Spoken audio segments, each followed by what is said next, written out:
It's an honor to be here today talking about such an important and frankly difficult subject. When I approach topics related to race and race relations, I like to begin by giving credit to sociologist W.B. Du Bois. Du Bois is quite the inspiration to me. He was the first African American to receive a PhD, and from Harvard, no less, and is considered one of the founding fathers of sociology, though I want to point out that I would be remiss if I did not mention that Du Bois's position as a founding father of sociology was something that he had to fight for because of, well, racism. But I digress. Du Bois is credited with saying that the problem of the 20th century is the problem of the color line. And I am sure that if Du Bois were alive today, he would certainly acknowledge that the problem of the color line extends well into the present-day 21st century. Now, Du Bois is an appropriate departure point for this conversation on reparations, namely because Du Bois fundamentally understood the psychological, social, and structural determinants of the racial disparities that exist in America today. In his work, The Souls of Black Folk, Du Bois brilliantly lays out the history of Reconstruction and the creation of the Freedmen's Bureau. One line that resonates with me from this work is the following: "The granting of the ballot to the black man was a necessity, the very least a guilty nation could grant a wronged race. Thus, Negro suffrage ended a civil war by beginning a race feud." And in the spirit of this feud, white Southerners were committed to keeping their power. From this race feud, we got Jim Crow up until about 1965, which was then replaced by mass incarceration in the 70s and 80s. Even reforms such as the GI Bill and Social Security benefits were not fully reaped by blacks. Though the GI Bill was federally mandated, it was administered at the state and local level. So you can imagine in the South, they weren't too willing to allow blacks the benefit of the GI Bill. Same with Social Security benefits. Domestic workers and farmers were exempt, which were largely African American population. Now, it's important to define what is meant by reparations. And I find the Merriam-Webster dictionary definition sufficient. Reparations here is defined as the act of making amends, offering expiation, or giving satisfaction for a wrong or injury. In this context, the US government owes the descendants of slaves amends for the injury of slavery. Now, to say that this is a controversial in the United States requires no stretch of the imagination. We are, after all, a country that is plagued with ahistoric thinking and the idea that the past has no bearing on the future, which is why you often get individuals who invoke the familiar line, "The past is in the past, and why don't you just get over it?" Oftentimes you will hear of the legacy of slavery. Now, I will admit that I am frustrated by this term because it takes some explaining, and sad to say, and please don't tell my grandmother that I'm quoting President Ronald Reagan, but he was right when he said that if you're explaining, you're losing. People are quick to say that slavery ended 150 years ago and that we should just move on. People who complain about persistent racial injustice are stuck in the past. Well, I want to reveal something revolutionary. A grave injury or experience of trauma impacts you not just in the moment of injury, it lingers. Complications continue to extend from slavery. There are individuals who suffer a grave injury in childhood and must live with it for the rest of their lives. The trauma and injuries sustained by an entire group of people by the institution of slavery, which socialized Americans into thinking that blacks were inferior, are not healed by the drawing of ink on a piece of parchment or the apology for slavery issued by the House in 2008 and the Senate in 2009. It lingers. Now, we often hear about the so-called wealth gap, and here is a chart which displays this gap. The median wealth is broken down by age in order to control for confounding factors associated with age. So we know, after all, that as one gets older, they're more likely to accumulate more wealth. And we also know that the median age for whites is about 6 years higher than for blacks, right? So this eliminates that confounding effect of age. And indeed, across every age range, the wealth gap exists, getting bigger and bigger over time.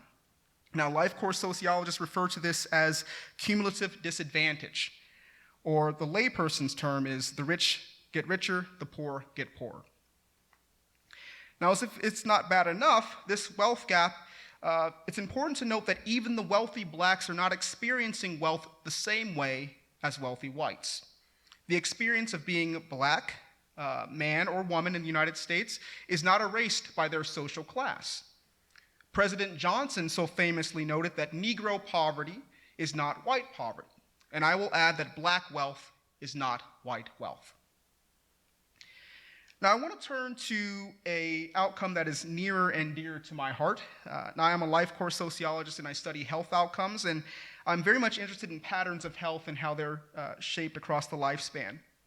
And these data here show that there are clear disparities between whites and people of color regarding the prevalence of cognitive impairment, a robust and consistent predictor of Alzheimer's disease. Now, across all age ranges, blacks and Hispanics are in poorer cognitive health than their white counterparts. Now, since COVID-19 is on everyone's minds these days, and for good reason, it is worth mentioning that the virus is not hitting our population the same across racial groups. Despite making up about 30% of the population of Chicago, which is my hometown, blacks constitute 39% of confirmed positive cases and 68% of deaths. And we see these similar disparities in states like Michigan and Pennsylvania, and there's even some evidence of that occurring here in our own state, in the city of St. Louis.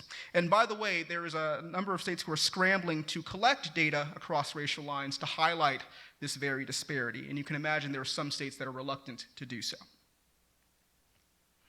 Now, these disparities exist not because of biological differences between the races. Race, after all, is a social construct, real in its consequence, but socially constructed. Nor do these disparities exist because blacks have failed to take responsibility for their actions.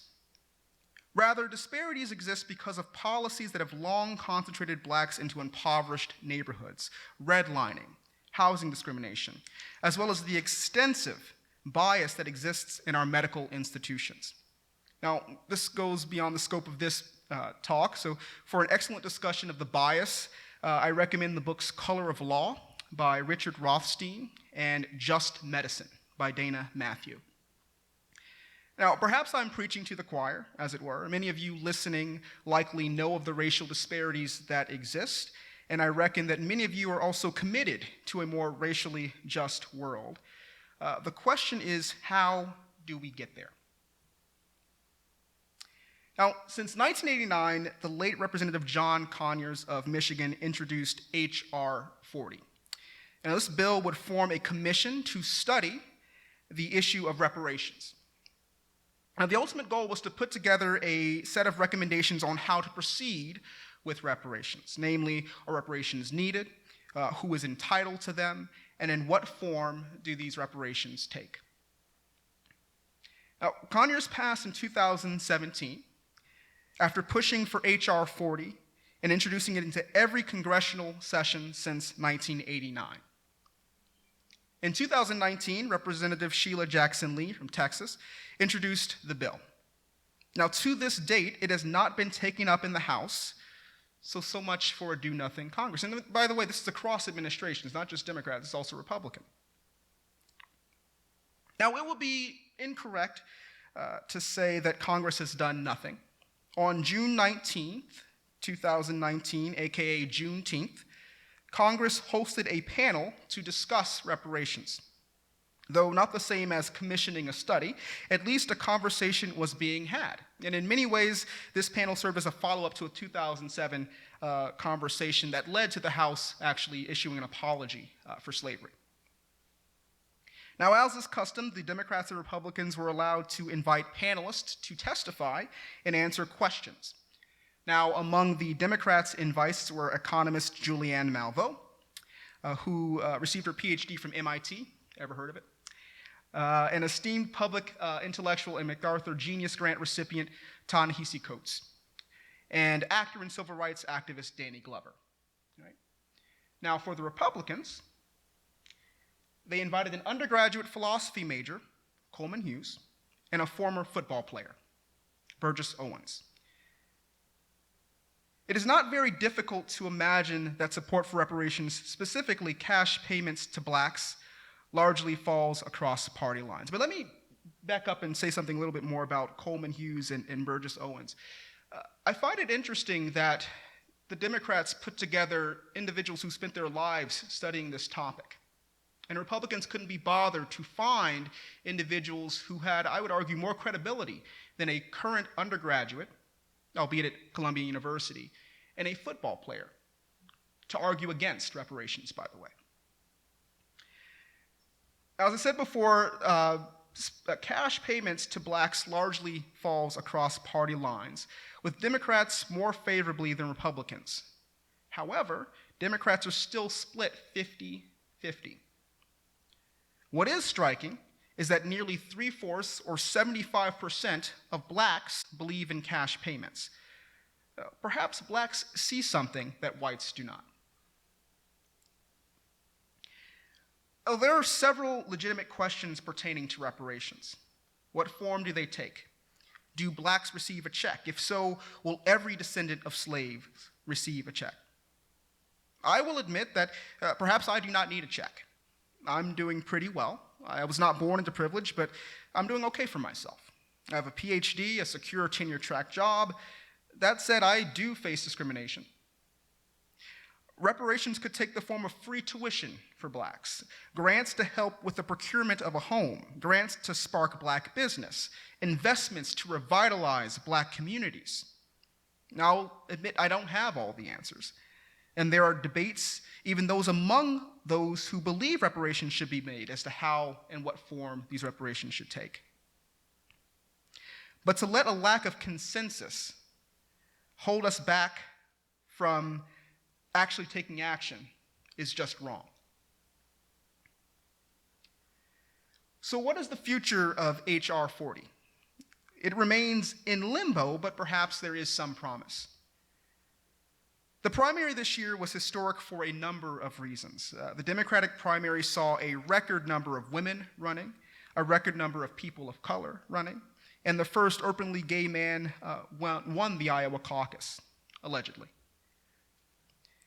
It is also historic because it featured a number of leading candidates openly supporting reparations, or at least the study of reparations.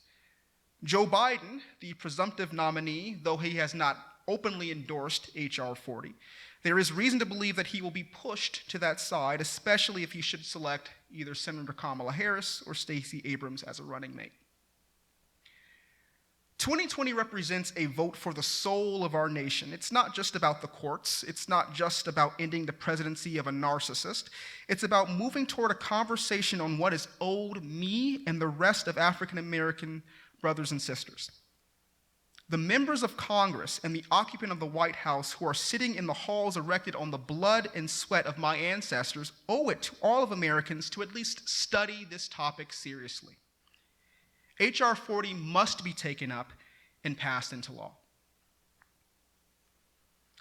Now, I want to end by providing a shout out to my grandmother, who we call Duchess, and my mother, Cappy. Funny story about Duchess, actually. I used to call her grandma, and to which she responded, "I know I'm grand, but I'm no one's grandma." So, Duchess it is. And my mother, Cappy, who are truly my inspiration, and I owe them so much for where I am today. And I also think it's important to know that when I called my grandmother yesterday and asked her what she thinks of reparations, a woman whose great-grandmother was born into slavery, a woman who has seen the horror of the racist South, who traveled north with her family but a youth to seek out a better life during the Great Migration, a woman who has lived through Jim Crow and recognizes the new Jim Crow of mass incarceration. She said, "I'm all for it, but I don't think it's ever going to happen." I think we owe it to her and millions others to have the conversation. We owe it to her. And while I'm not in the business of hoping that my grandmother is wrong, let's prove her wrong.